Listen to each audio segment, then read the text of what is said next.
warahmatullahi wabarakatuh. Selamat pagi semuanya. Sampurasun.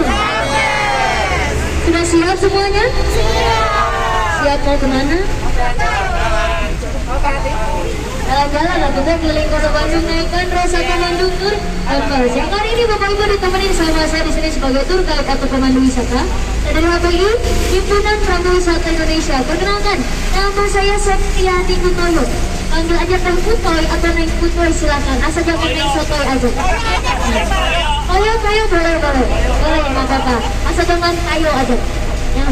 Kutoy atau Toyo silakan. Dan saya di sini tidak sendiri tentunya. Ditemani sama driver saya hari ini, namanya Pak Dadan. Boleh disapa dulu Pak Dadannya. Halo Pak Dadan. Dari Dinas Perhubungan sama seperti Bapak ya, dari Dinas Perhubungan juga. Oke Bapak Ibu, kita di Bandung nggak cuma keliling kota Bandung sampai jalan kiriannya ya, tapi kita juga di Bandung sambil mengetahui atau belajar tentang sejarahnya kota Bandung. Kita akan melewati beberapa tempat bersejarah dan saya akan menjelaskan sedikit tentang sejarah di tempat-tempat yang akan kita lewati. Mana sudah siap? Kita mulai dari tempat yang sebelah kanan. Nah ini yang sebelah kanan Bapak Ibu yang dengar itu dulunya Istal Kuda. Kita sekarang lagi ada di kawasan Jalan Banjur. Jalan Banjir, yang dulunya Jalan Banjir ini adalah Istal Kuda atau perkampungan kuda. Nah yang baru dari Istal Kudanya. Lalu di depan sebelah kanan ada situs Sel Mutiara Banjir. Yang di dalam situsnya terdapat patungnya Bapak Soekarno sedang duduk menjelang kaki. Ini kita dilihat sama tembus yang di depan. Ini lah dulu. Nah di situsnya patungnya ada di dalam lagi duduk menjelang kaki sambil pegang buku.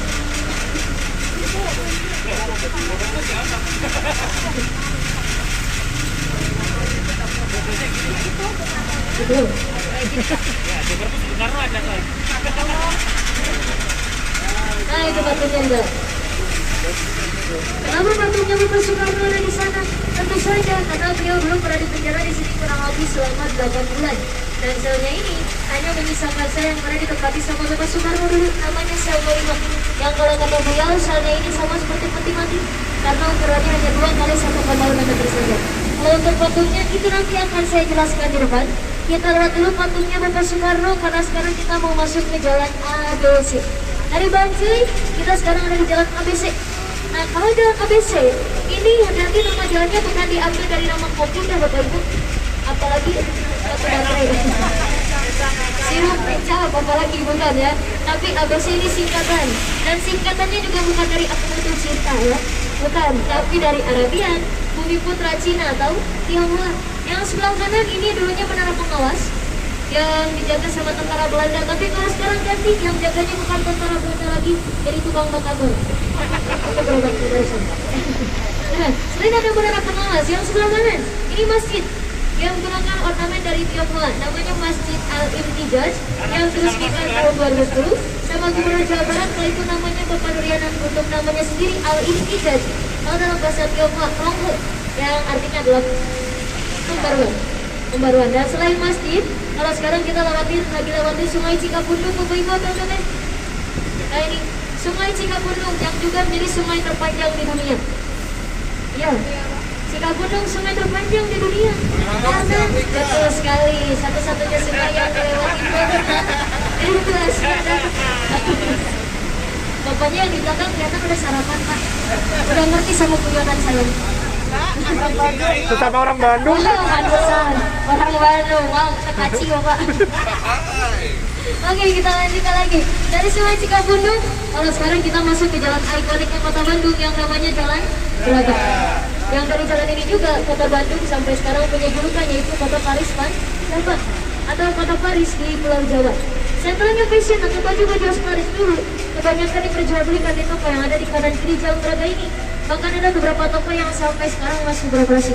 Memang tidak semua toko pakaian, tapi ada juga beberapa toko makanan yang dari dulu sampai sekarang masih beroperasi. Sebelum ke toko-tokonya, untuk Jalan Braganya sendiri, ini dulu ketika masa penjajahan namanya bukan Braga ya Bapak Ibu kalau nanti, tapi Kerenweg. Itu artinya jalan pedati kuda dari bahasa Belanda. Keren yang artinya pedati kuda dan Weg artinya jalan. Karena ketika masa penjajahan dulu, satu-satunya kendaraan yang masuk ke Jalan Braga itu hanya delman saja. hanya Pedati Kuda saja. Nah makanya dulu Braga dinamakan Karen Way atau Jalan Pedati Kuda. Dari berjalannya waktu diganti namanya menjadi Braga Way, dan sampai sekarang pakai bahasa Indonesia menjadi Jalan Braga. Yang Braga namanya. Nah selain itu juga, nah sekarang kita bahas pompa yang pertama Bapak Ibu Angkatan yang masih beroperasi sampai sekarang. Sebelah kanan, kebetulan sudah buka ya. Ini namanya Korporasi Sumber Hidangan yang sudah beroperasi sejak tahun 1999 sampai sekarang masih beroperasi. Dan selain itu Korporasi Sumber Hidangan, di depan sebelah kiri sebelahnya Cafe Jurnalisa ada hangover. Nah ini Cafe Tarisanya. Tapi yang bersejarah bukan Cafe Tarisanya Bapak Ibu, hangovernya ini. Kalau Jurnalisa mah udah pasti Bapak Ibu kita lebih tertarik sama namanya ya, Jurnalisa. Yang sudah pasti itu punyanya Tarisa, selanjutnya sangat terkenal sekali tentang itu. Nah kalau Bapak Ibu pernyata tadi itu toko yang dibuka pertama kali Jam Braga.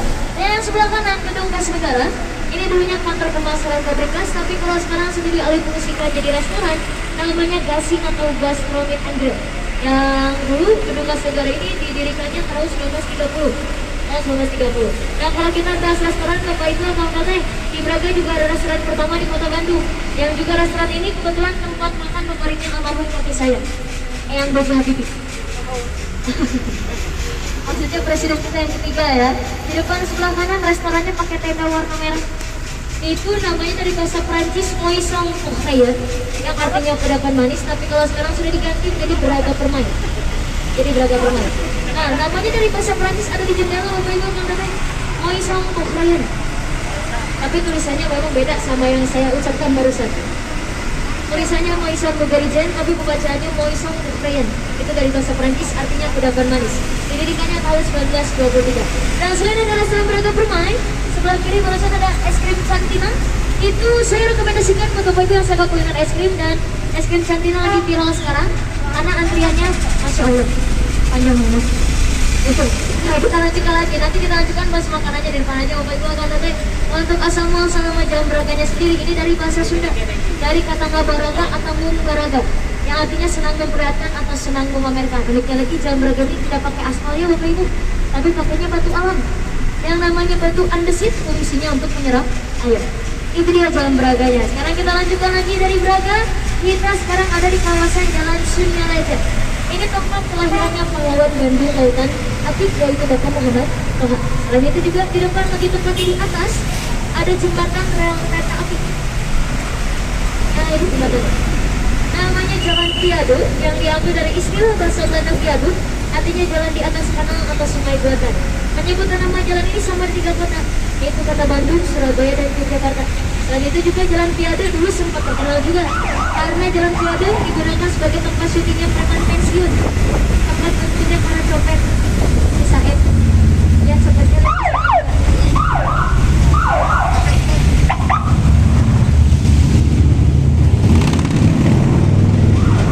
itu Jalan Viaduknya Bapak Ibu Angkatan.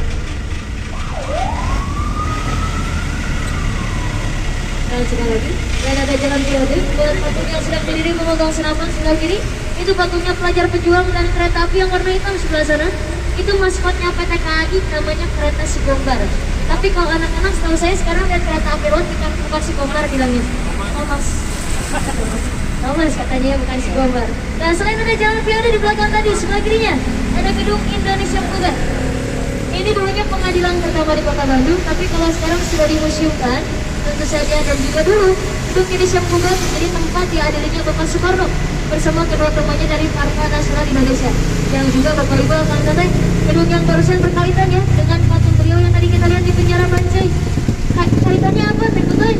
Patungnya Bapak Soekarno tadi, yang tadi kita lihat dulu penyelang kaki sambil pegang buku, itu karena Bapak Soekarno ketika di penjara di Bancai dulu, dia juga sambil menuliskan pledoi atau pembelaan.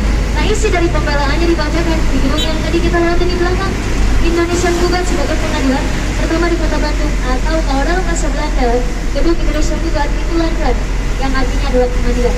Dan selain gedung Indonesian Gugat juga yang sebelah kanan Bapak Ibu akan kata ada Balkon atau Balai Kota yang dulu pernah disebut sebagai Kebun Raja. Kenapa Kebun Raja? Karena ketika dulu di Polrestabes yang sekarang itu dulunya adalah suatu para bangsawan atau kata orang Sunda enak. Nah mereka yang bersekolah di Polrestabes yang sekarang itu istirahatnya di sini atau mau ikutnya di Balai Kota. Nah ini jadi alasannya kenapa Balai Kota dulu disebut sebagai kebun raja atau tempat istirahatnya para bangsawan. Rajanya ini menjurus ke bangsawannya tadi ke Polres di Polres Tabes.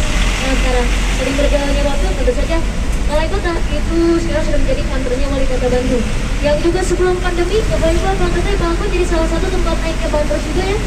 Ada 2 unit yang ada di Balai Kota dulu, yang warna kuning sama yang warna abu-abu. Tapi kalau untuk sekarang sayangnya karena Balai Kotanya juga masih ditutup untuk umum, kita belum ada izin lagi buat nongkrong di Balai Kota.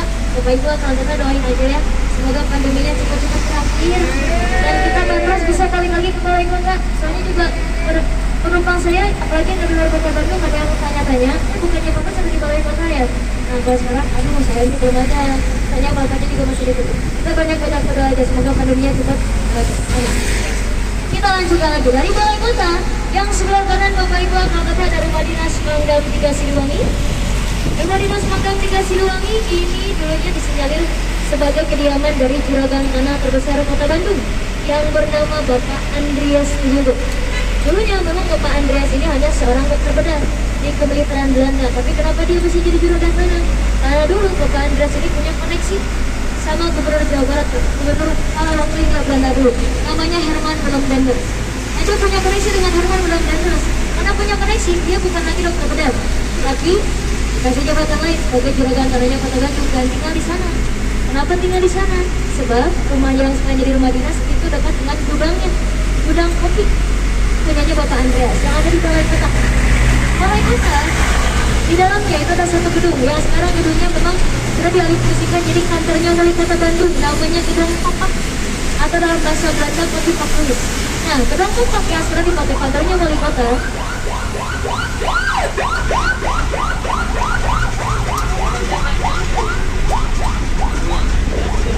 Lagi yang sekarang digunakan sebagai kantornya Wali Kota Bandung itu dulunya adalah gudang tempat penyimpanan kopinya orang Belanda. Bapak Ibu tahu teh pernah dengar nggak kopinya orang Belanda? Namanya? Kopinya apa? Bismillah. Kopi apa Pak? Aroma. Itu sekali. Betul. Kopinya orang Belanda, kopi aroma, betul sekali. Ada yang bilang tadi penumpang yang sebelum Bapak Ibu saya bilang kopi orang Belanda namanya kopi apa? Kopi A. ABCD. Bukan. Apa lagi? Apa lagi sedikit. Kalau kopi ABC itu kopi bapak di rumah mungkin ya. Kopi luwak atau Pak? Nah kalau kopi Asia orang Belanda itu namanya kopi aroma.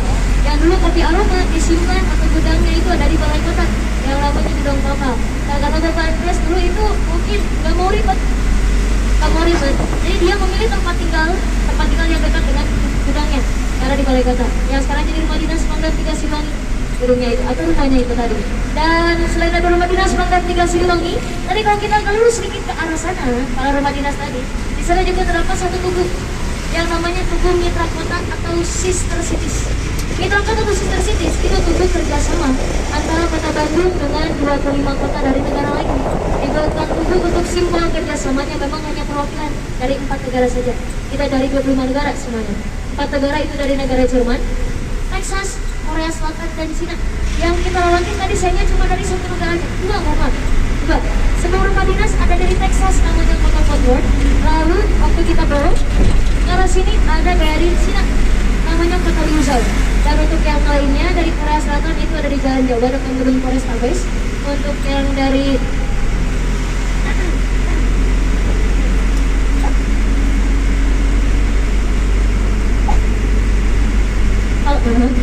kalau yang negara Jermannya ada di Jalan Riau namanya Kota Braunschweig. Sayangnya yang kita latih tadi cuma dari 2 negara aja Bapak Ibu, yang Cina dan Texas aja. Fort Worth Cinanya dan Cinanya itu dari Korea, dari Kota Liuzhou namanya. Dan selain ada tugu kerjasama juga, mungkin Bapak Ibu akan teteh yang lahir tahun 90-an mengenal dengan Jalan Riau. Jalan Riau itu dengan kejadiannya almarhumah Teni ke Ardila ya, betul? Jalan Riau dulu ceritanya Teni ke Ardila. Nah tadi kalau kita dari rumah dinas ke belok kiri, ke belok kanan, itu kita udah masuk ke Riau, tempat kejadiannya almarhumah Teni ke Ardila. Itu dulu Jalan Riau terkenal karena kejadiannya almarhumah Teni ke Ardila. Tapi kalau sekarang yang saya tahu Jalan Riau itu lebih terkenal karena factory outletnya, tempatnya ibu-ibu ngabisin uang. Nah, makanya kita tadi nggak lurus di Jalan Riau ya. Soalnya di Bandros nggak boleh turun sembarangan Bapak Ibu. Nanti kalau kita lurus ke factory outlet, ibu-ibunya minta turun. Nggak boleh. Nggak boleh. Ya ada nanti belanja. Kalau belanjanya ngajak saya, ya aja Bu. Tapi kalau nggak ngajak, nggak usah mending lewat sini. Lebih aman lewat sini. Bapak-bapaknya juga lebih aman kan? Aman dompetnya. Habis. Makanya sini aja. Bagaimana? Dan memang factory outlet di Kota Bandung itu nggak cuma ada di Jalan Riau, tapi ada banyak. Jalan Riau itu hanya salah satunya saja. Dan juga kalau misalnya Bapak Ibu tanya ke saya teh, harganya? Nanti kan diprotes. Di belakang nggak dapat. Nanti yang Kadang dapat dulu boleh silakan. Ayo Nggak ikut nggak? Oh, enggak. Nanti kalau saya ikutan, rumah kameranya nggak tahu. monggo silakan maju. Boleh Pak. Kami ikutin aja. Nyanyi. Oke, kita lanjutkan lagi. Ya, Jalan Riau sekarang terkenal karena factory outletnya. Tadi saya bilang, factory outlet di Kota Bandung itu ada banyak, tapi sayangnya, ya kalau misalnya kita lewat di rute tadi, itu yang kita lewati hanya Jalan Riau, di Jalan Riau saja. Dan juga sebelum kita masuk ke Jalan Riau, nanti dari rumah dinas kita lurus sedikit belok kanan ke Jalan Purnawarman. Di sana terdapat mall elektronik kedua di Kota Bandung yang namanya Mall PEC atau Bandung Electronic Center. Itu mall elektronik yang kedua di Kota Bandung. Tapi kalau mall elektronik yang pertama adanya di Jalan Batu yang dulu namanya Dupomsel. Tapi kalau sekarang Dupomselnya sudah tidak ada, Bapak Ibu atau sudah dirubuhkan. Dan juga tadi tempat kita parkir itu dulunya adalah di sana terdapat mall tertua di Kota Bandung yang namanya Palaguna yang tadi jadi tempat parkir kita. Nah, itu tadinya mall tertua di Kota Bandung, Palaguna namanya. Tapi sekarang sudah tidak ada. Ada tuh mall tertua kedua di Kota Bandungnya ada di Jalan Merdeka yang namanya Mall PIP atau Bandung Indah Plaza. Itu mall tertua kedua di Kota Bandung. Dan kita juga kalau misalnya tadi lurus ke sana nggak akan lewat PIP juga. Soalnya bahaya juga kalau lewat PIP, Bapak Ibu. Bahaya juga ibu-ibunya. Bahayanya di horor. Makanya tadi kita nggak lewat sana ya, nggak lewat Mall PIP, apalagi factory outlet yang kita nggak lewat. Dan juga kalau dari Jalan Riau itu kita lurus terus, kita harus masuk ke Jalan Batu atau Jalan Insinyur lagi, Jalan Batu. Tapi sebelum ke sana, karena masih sampai merah juga, saya boleh tanya dulu Bapak Ibu kalau teh, ini teh cover yang di belakang udah pasti orang Bandung ya Pak ya? Orang Bandung? Oh namanya orang Bandung. Orang Bandung, berarti bahasa Sunda, kalau saya ngomong bahasa Sunda ngerti ya Pak ya? Oke. Berarti yang sebagiannya Bapak Ibu dari luar Kota Bandung ya? Kalau boleh tahu dari mana? Kabupaten Bandung.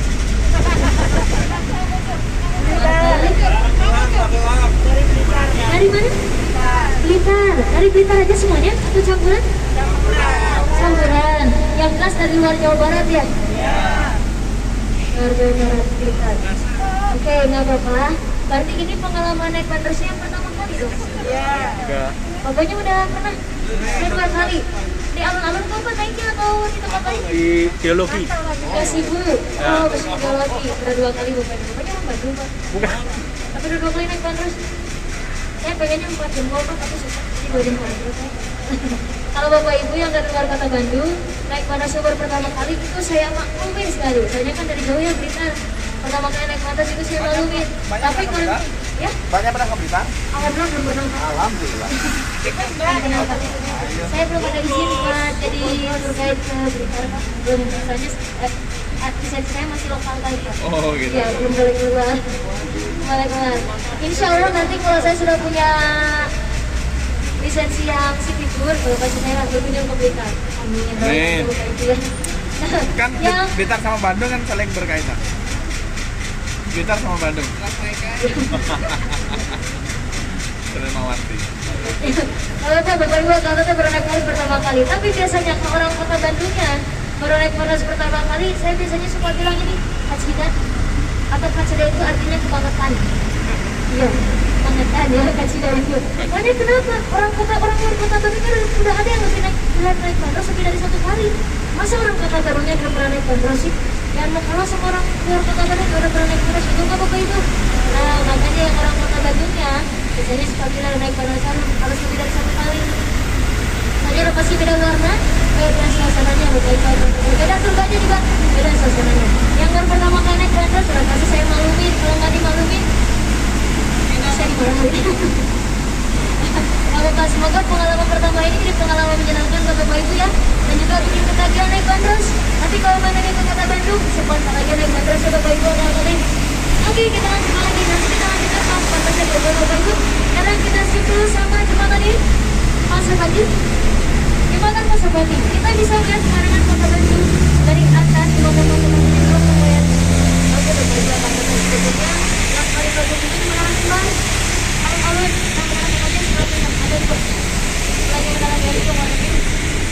Itu menara kembangnya. Menara kembang yang di alun-alun Kota Bandung itu tingginya hampir 100 meter. 99 meter totalnya. Dan juga dulu sebelum pandemi memang meneranya digunakan untuk umum ya Bapak Ibu teman-teman. Tapi semenjak pandemi meneranya ditutup dan dulu itu banyak orang Kota Bandung maupun orang luar Kota Bandung yang berkunjung ke Menara Kembar untuk melihat pemandangan Kota Bandung dari ketinggian 100 meter. Nah karena sekarang Menara Kembarnya masih ditutup, jadi sebagian orang banyak yang bilang tahu-tahu penggantinya di jembatan Pasopati. Karena pemandangan Kota Bandung dari atas jembatan Pasopati juga ini lumayan cukup bagus. Contohnya di kanan kiri kita barusan, coba kita lihat ya. Pemandangan Kota Bandung dari jembatan Pasopati ke lokasi barusan. Untuk jembatan Pasopatinya sendiri ini kurang lebih panjangnya 2,8 km, untuk lebarnya 30 sampai 60 meter. 30 sampai 60 meter. Dan selain ada jembatan Pasopati di depan, nah ini sebelah kanan ada salah satu taman tematik di Kota Bandung. Namanya Taman Pasopati atau orang-orang Kota Bandung lebih mengenal dengan sebutan Taman Jomblo. Dan berarti jangan lihat saya bisa. Saya nggak jomblo, ini pacar saya kan. Kenalin. Ya kalau dia nggak di Halloween, kan tahu namanya kan. Namanya Taman Pasopati, tapi orang-orang Kota Bandung memang lebih mengenal dengan sebutan Taman Jomblo. Kenapa disebut Taman Jomblo? Kursinya barusan satu-satu. Nah itu alasannya, kenapa disebut Taman Jomblo. Jadi kalau yang dulu di sana kelihatan katanya jomblo. Dan juga yang saya dengar dari orang Kota Bandung ada tingkatan Bapak Ibu katanya kursinya barusan. Kalau kursi yang paling rendah itu katanya jomblonya belum bagus. Kalau kursinya yang agak tinggi itu jomblonya baru 50%. Dan kalau yang paling tinggi itu jomblonya udah akut katanya. Jomblo kebangetan. Nah, jomblo kebangetan betul Pak. Itu alasannya kenapa Taman Pasopati disebut Taman Jomblo. Nanti di depan kita juga lewatin taman-taman lain Bapak Ibu akan teteh. Soalnya taman-taman di Kota Bandung dan cuma ada yang barusan saja, tapi ada banyak. Kalau dihitung totalnya kurang lebih sekarang ada 30 taman tematik di Kota Bandung. Dan kenapa saya dari tadi bilangnya taman tematik? Memang taman-taman di Kota Bandung ini unik, karena nggak cuma disebut taman, tapi juga ada kepanjangannya yaitu taman tematik. Bisa dibilang setiap tamannya punya temanya masing-masing. Nah, kayak Taman Pasopati barusan, di Taman Jomblo terkenalnya, ya karena kursinya barusan satu-satu. Lalu ada Taman Lansia. Taman Lansia memang itu judulnya untuk lansia, tapi yang main di sana kebanyakan bukan lansia. Betul Pak? Kalau lansia yang main di sana ya? Aku udah lihat itu. Itu kurang jauh itu terlalu jelas Bapak barusan dulu. Enggak, tapi banyaknya anak-anak Pak di Taman Lansia itu. Anak-anak muda banyaknya. Memang sudah disalahgunakan ya, jadi namanya bukan Taman Lansia, tapi Taman anak-anak. Soalnya yang di sana kebanyakan bukan lansia, anak-anak banyak. Nanti kita lewati Taman Lansianya, tentu saja gedung wisatanya juga kita lewat. Kalau nggak lewat gedung wisata, naik bandros ke Afro katanya. Nanti kita lewati gedung wisata. Dan sebelum ke sana, ini Jalan Dagonya Bapak Ibu kan teteh. Jalan Dago, Riau itu kalau kita di depan belok kanan. Jalan Dago, asal-muasal nama Jalan Dago ini sama seperti beragam tadi dari bahasa Sunda juga. Kalau dagu dari kata padago-dagu atau kadaguan, yang bahasa Indonesianya adalah menunggu atau nungguin. Kadaguan itu bukan ada kasar ya Bapak Ibu atau halusnya nggak kasar. Bahasa Indonesianya belum menunggu. Kenapa menunggu? Ya kan orang Bandung dari desa dulu mereka punya kebiasaan kalau mau pergi ke kota untuk saling tunggu menunggu atau padago-dagu. Karena mereka kalau pergi sendiri itu takut. Sebab Jalan Dago menjadi kawasan tempat tinggal orang-orang Belanda itu dulunya hutan belantara. Yang namanya hutan belantara kan kita pergi sendiri udah pasti takut. Nah dari situlah diambil nama Jalan Dago sampai sekarang terkenal. Tapi memang tahun 1970 namanya sudah diganti menjadi Jalan Insinyur Haji Juanda. Cuma orang Kota Bandung tetap aja manggilnya Jalan. Kenapa tetap Jalan Dago? Kalau menurut saya dua hal yang paling pasti. Alasan yang pertama, kalau bilang Jalan Insinyur Haji Juanda orang Sunda panjangan. Orang diangkut aja kan jurusan Dago. Dan alasan satu lagi karena sifatnya orang Sunda. Orang Sunda punya sifat yang sangat terkenal, yaitu nggak mau susah, nggak mau ribet. sukanya menyingkat, kenapa dan mengurangi kata berbakti. Saya mengakui karena saya juga orang Sunda. Contohnya, jangankan nama jalan, nama makanan pun orang Sunda mah disingkat-singkat, betul nggak Bapak Ibu? Contohnya apa? Umrah, Batagor, Sirik, tukang jajan keluar semua. Seperti itu, Cilor, Basring, Batagor, Bandros yang kita naikin. Selain nama makanan sama nama jalan, gedung sate juga diganti namanya. Nama aslinya gedung sate dari bahasa Belanda. Kenapa diganti bahasa Belanda? Tapi orang Sunda tahu Sunda diganti jadi gedung sate karena ada ciri khas tusukan sate di atas atapnya. Satenya ada berapa nih Utoy? Kita hitung sama-sama sekarang. Kenapa saya nggak nyebutin di belakang? Soalnya nama saya kan Utoy. Kalau saya jalan salah nanti cuma Utoy. Jadi kita hitung sama-sama sekarang. Yang jawab betul saya kasih hadiah. Ada berapa Pak? Kurang tepat Bapak. Yang betul satu tusuk isinya 6. Betul. Bapak, selamat Pak. Dapat hadiah dari saya Bapak. Hadiah buat Bapak spesial Pak. Turun duluan Pak. Kalau bercanda kan lu tunggu Pak. Jawabannya ada. Nah, Dadang Panang itu melambangkan modal Allah pembuatan dari gedung satenya sendiri sebesar 6 juta gulden. Atau kalau dulu kan dulu bisa sampai miliaran, ratusan miliar rupiah. Tapi kalau sekarang, karena rupiah zaman dulu sempat kenal sudah beda jauh ya. Kalau sekarang mungkin sudah triliunan. Dan untuk nama aslinya? Sate bunga lotus Pak. Sate ayam yang di depannya ini lapar kayaknya. Pasti sate ayam. Padahal bukan sate, sate aja bersama.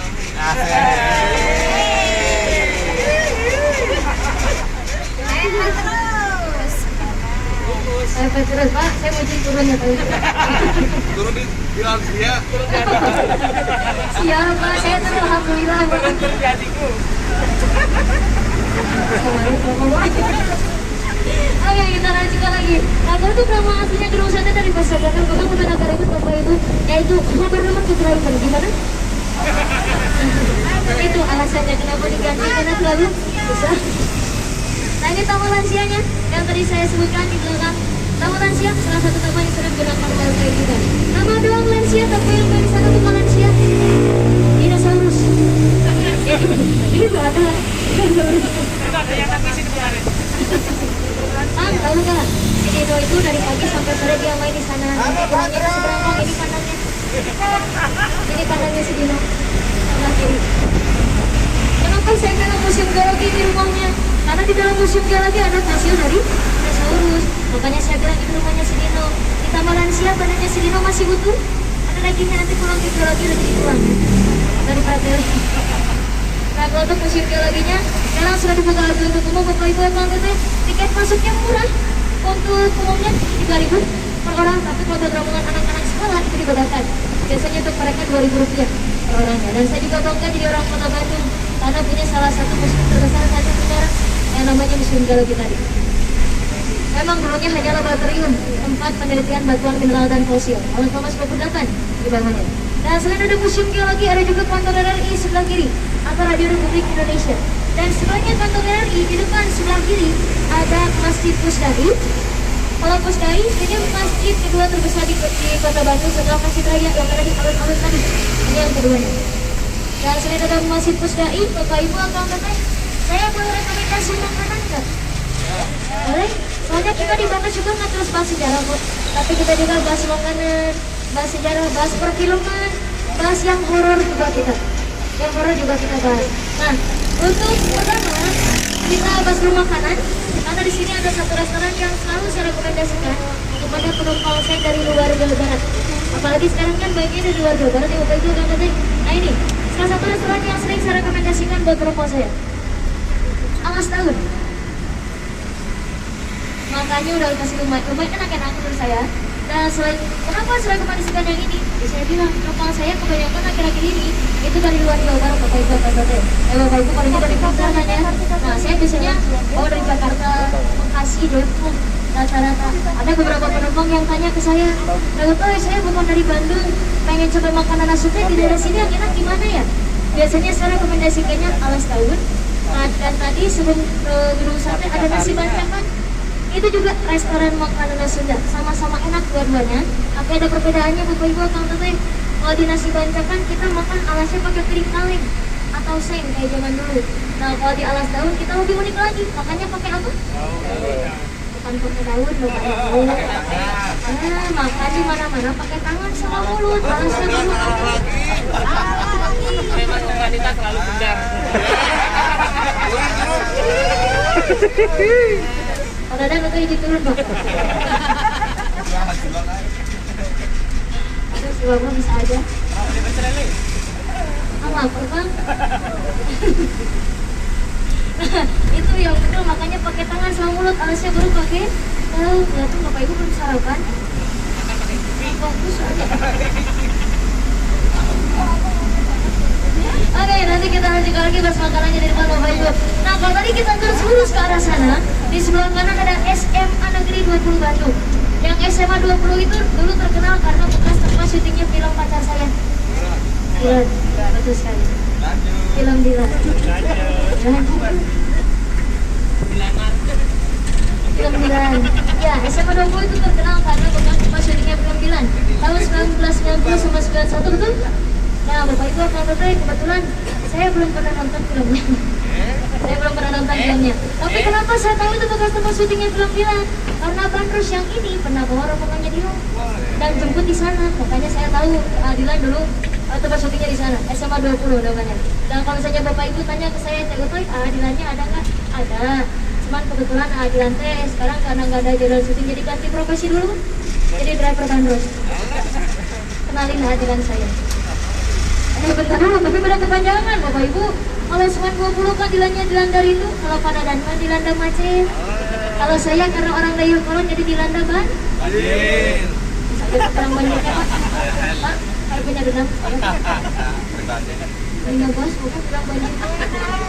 Banjir. Dilanda kesepian. Garila. Bapak yang di belakang curiga siapa? Apa? Bapak yang kesepian? Kode. Kode keras. Nomor WA. Oke, kita lanjutkan lagi. Nah itu SMA 20 barunya tadi. Kalau untuk sejarahnya, SMA 20 sebelum terkenal karena bekas tempat syutingnya film Dilan, itu dulunya adalah SPG 2 atau Sekolah Pendidikan Guru 2. Dan ketika masa penjajahan Jepang, SMA 20 memang sempat dialihfungsikan jadi tempat penyiksaan tahanan orang-orang Belanda di sana. Dan juga yang saya dengar sekarang dari orang-orang yang tinggal di dekat sana, SMA 20 itu punya satu mitos Bapak Ibu akan teteh, yaitu mitosnya hantu kecil anak merah. Itu yang saya pernah dengar. Nah, saya cuma mau bilang, yang namanya mitos kayaknya benar atau tidaknya malam malam. Saya sendiri dulu apalagi ada bandros malam, saya selalu lewat sana. Alhamdulillah nggak pernah ngalamin lihat si merahnya di sana sampai deh. Banyak kan bandros malam juga sekarang udah beroperasi lagi Bapak Ibu. Kalau misalnya kita cerita yang horor-horor, yang kayak gitunya keluar.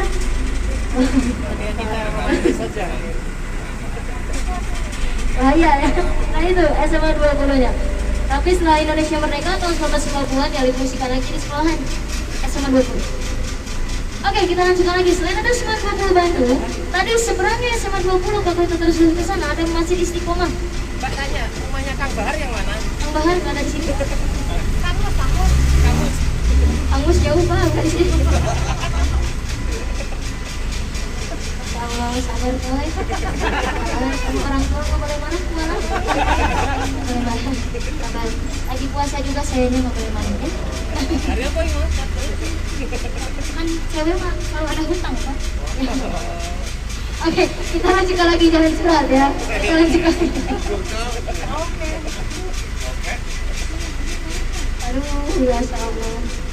Kita lanjutkan lagi Bapak Ibu kalau teh terus Seman 20 Bandungnya. Dan sebelumnya Seman 20 Bandung tadi yang saya bilang ada Masjid Istiqomah. Yang juga Masjid Istiqomah ini jadi salah satu masjid yang sudah lumayan tua juga. Didirikannya tahun 1926. Dan sebelum menjadi masjid, dulu di sana itu terdapat satu monumen yang namanya Monumen Harta Radio Malabar. Bentuk monumennya lumayan agak unik Bapak Ibu akan ngerti. Sampai dulu monumen itu sempat dapat julukan, mohon maaf sebelumnya, yaitu Monumen Pantat Tugil. Kenapa dijuluki Monumen Pantat Tugil? Ya tadi saya bilang, bentuk monumennya lumayan agak unik. Karena bentuknya itu dengan patung pria tanpa busana yang mengepit patung globe di tengah-tengahnya. Mungkin Bapak Ibu ada yang pernah lihat patung atas yang gendong globe di belakang itu? Nah, patung prianya itu sama seperti itu. Pria Romawi yang katakan bahwa patung mengapit patung Dewi tengah-tengahnya. Patung pria yang sebelah kanan namanya lagi kayak gini, dan yang sebelahnya lagi kayak gini. Jadi yang satunya kayak lagi teriak, yang satunya mendengarkan. Nah itu patung yang ada di monumen antara dua Malabar. Tapi kalau sekarang tentu saja sudah tidak ada ya Bapak Ibu yang teh. Ya masa sih? Jadi masjid, masa masih ada patung kayak gitu, nggak etis banget ya kita lihatnya. Makanya patungnya sudah dirubuhkan dari waktu awal pembangunannya Istiqomah. Dan selain ada masih Istiqomah, nah sebelah kanan ada Taman Pramuka. Ini juga salah satu taman tematik lagi di Kota Bandung. Bapak Ibu yang ada. Taman Hendri.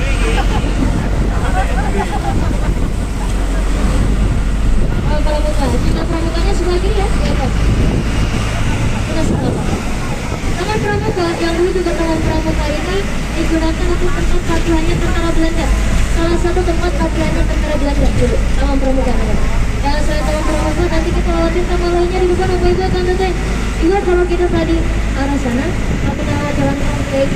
Jalan Tongkeng juga ada satu mitos yang terkenal, yaitu mitos hantu kepala itu kepala ganteng. Jalan Tongkeng. Memang di Bandung itu mitosnya nggak cuma ada satu Bapak Ibu, tapi ada banyak.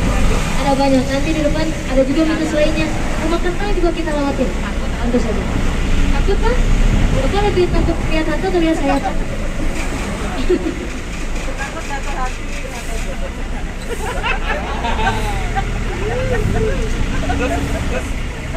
Pedas betul kan?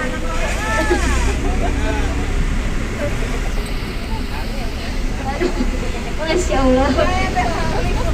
Padahal harus banyak-banyak bersabar saya.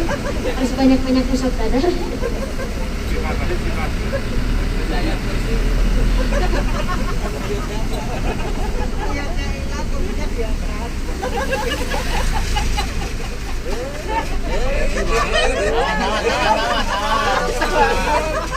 Pasta mati mas.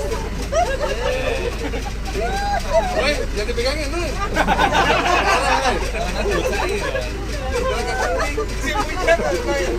Nangis lah Pak. Jangan gangguin lu. Nangis lu. Udah gitu.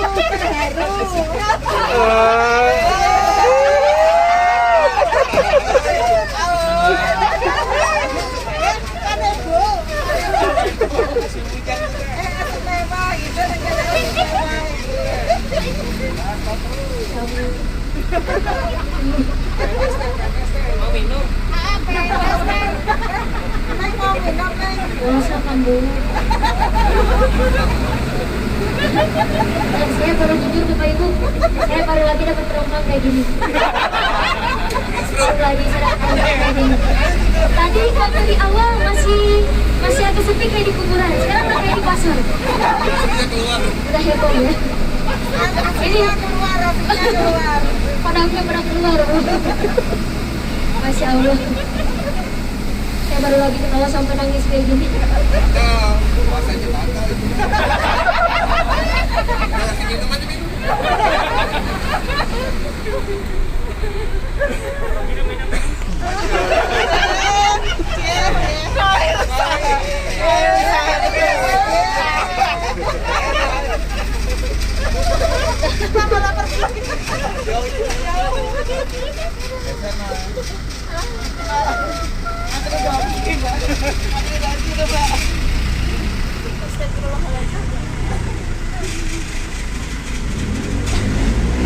Oke, kita lanjutkan lagi, mohon maaf tadi sampai mana?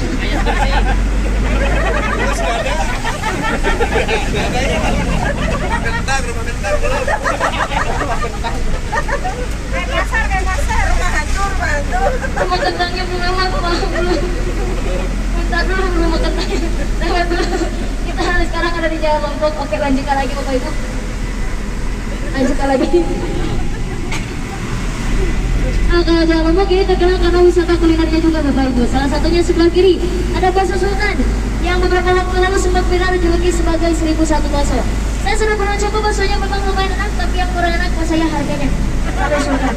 Ya, daripada saya beli bakso Sultan, saya mending beli yang pakai gerobak ini aja.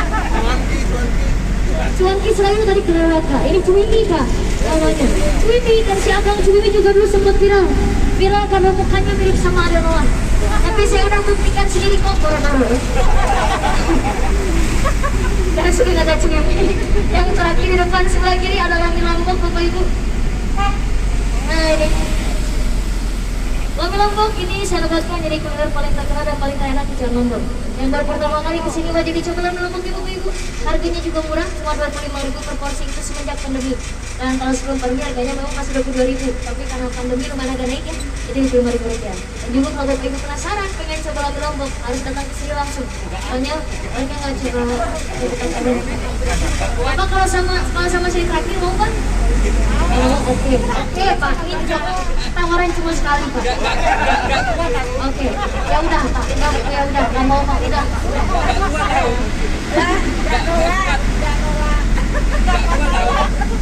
Nggak kuat nolak. Oh iya, kita lanjut lagi. Nah itu dia jalan truknya. Kalau sekarang kita masuk ke dalam aja. Jangan Bapak tadi pakai sebut-sebut. Kita lawan Pak sekarang. Nah ini rumah kentangnya sebelah kanan. Apakah masih seram Bapak Ibu rumah kentangnya? Enggak, karena ini di restoran. Hantunya udah pada ganti profesi jadi tukang masak ya. Karena pengen lihat hantu beneran itu biasa Afrika. Ya kan, biasa Afrika hantunya pada ngumpul di sana sekarang. Jangan gedung merdeka. Yang sebelah kiri Kadikat Adit atau tempat pendidikan tadi Angkatan Darat, ini dulu namanya Yarburs, tempat diadakannya festival atau pameran tahunannya orang Belanda. Seberangnya Yarburs, sebelah kanan Gor Saparua, yang dulu sering digunakan untuk tempat konsernya musik-musik underground atau program metal sekitar tahun 2000-an. Dan yang sebelah ini ya Pak, sebelah kanan salah satu pemandangan lagi di Kota Bandung, namanya Taman Maluku atau Moluccan Park. Yang dulu juga tahu Maluku sama horornya kayak rumah kentang. Kalau kalau kata saya pribadi, hantunya tahu Maluku lebih horor dibandingkan hantu dari rumah kentang. Karena penampakannya lebih real. Namanya hantu Dewa Dewi. Ya Dewa Dewi itu yang pagi-paginya dewa, kan malamnya jadi dewi.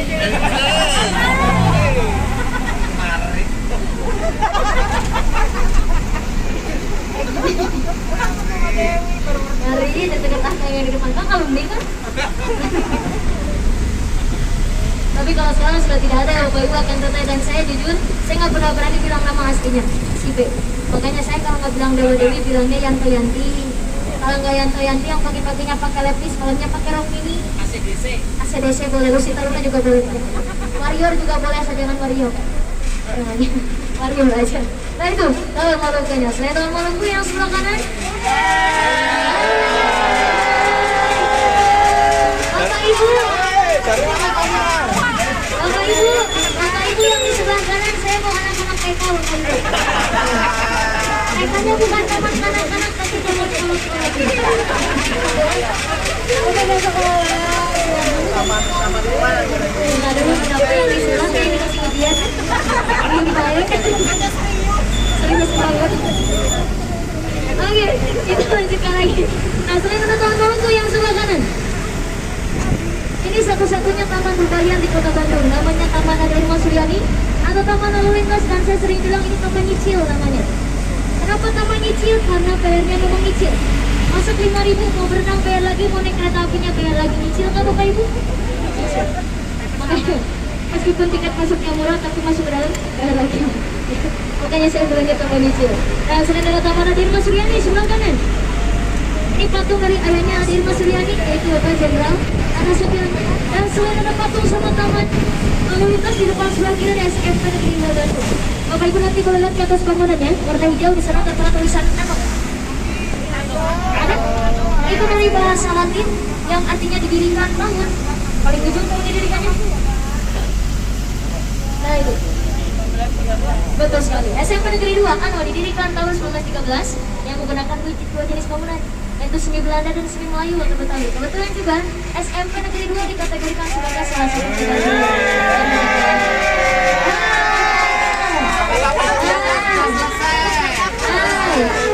Bapak Ibu, ganti lagi. Saya bukan mau anak TK, tapi mau artis Korea. Bentar dulu, Korea condong. Korea condong.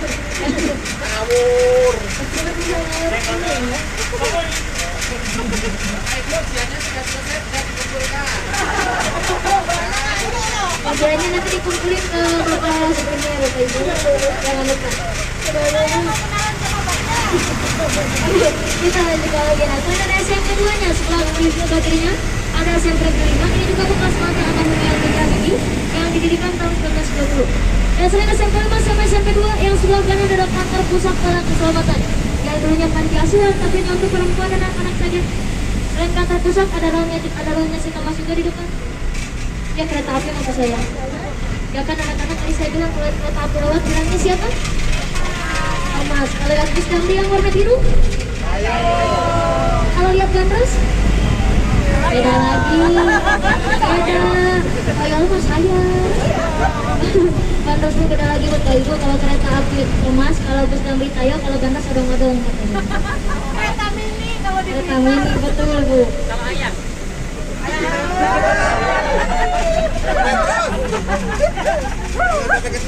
ayam petet. Pak, sekali lagi kayak gitu saya udah gak kuat. Oke, kita lanjutkan lagi. Nanti ada kereta apinya. Yang lurus jalannya adalah pembatas antara Bandung Utara dan Bandung Selatan. Ketika masa penjajahan dulu. Dan selain ada kereta api di depan, ada masjid yang tertua di kota Bandung yang bangunannya sama seperti Masjid Alif Ijaz di Jalan ABC tadi. Nah, itu. Namanya Masjid Laut Kedua yang didirikan tahun 1997 sama orang Tiongkok mualaf namanya Haji Ali Karim. Yang mendirikan Masjid Al-Intijah di Jalan ABC tadi juga sama Haji Ali Karim, tapi yang meresmikannya itu Gubernur Jawa Barat namanya Bapak Rian. Kalau ini Bapak Haji Ali Karim, orang Tiongkok mualaf. Makanya warna masjidnya juga merah sama kuning. Karena warna merah kan itu ciri khas orang Tiongkok ya. Yang kalau kata orang Tiongkok warna merah itu simbol dari gong, keberuntungan katanya. Dan juga kalau untuk Masjid Laut yang pertamanya di kota Jakarta itu didirikannya tahun 90. Kalau di kota Bandung ini tahun 1997 yang juga jadi masjid Tionghoa tertua di kota Bandung.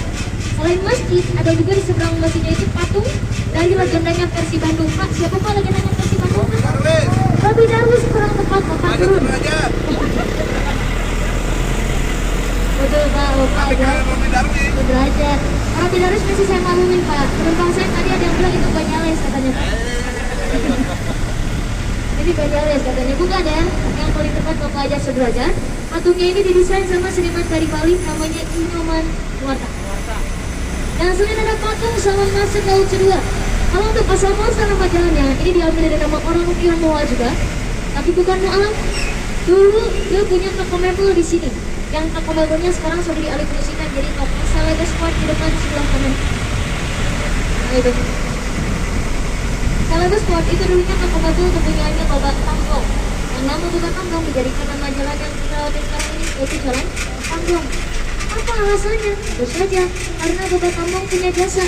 Yaitu ketika diselenggarakannya konferensi Asia Afrika dulu, Bapak Tamblong sempat menyumbangkan sebagian mebel atau meja dan kursi yang ada di tokonya tadi di Gedung Merdeka waktu diadakannya KA tahun 1955. Untuk menghargai jasa-jasanya Bapak Tamblong, nama kita tadikan nama jalan ini menjadi Jalan Tamblong. Dan jalan ini juga jadi salah satu bukti lagi.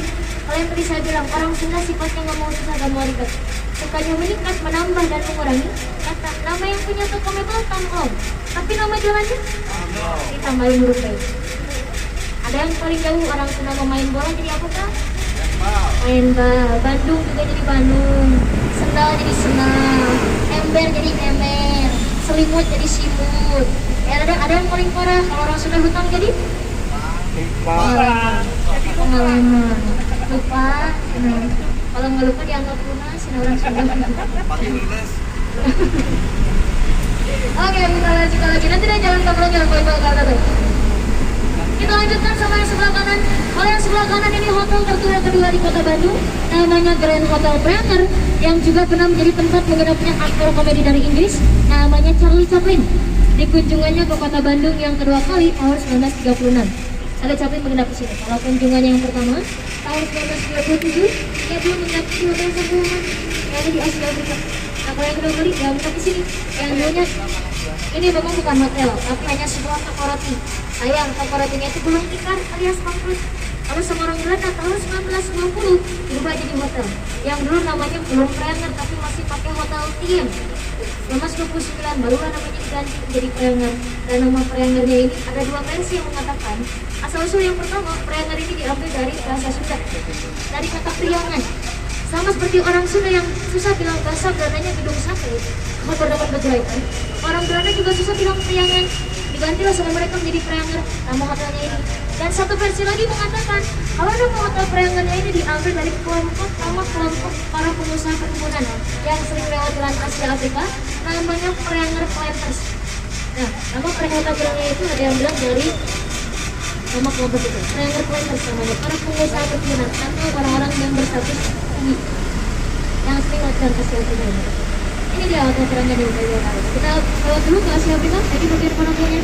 Ini juga ketika namanya diganti, hotel ini direnovasi sama presiden yang pertama bersama gurunya ada sekali Belanda namanya Bapak Shoemaker yang si Bapak Shoemaker bentuk bangunannya persegi atau kotak seperti ini.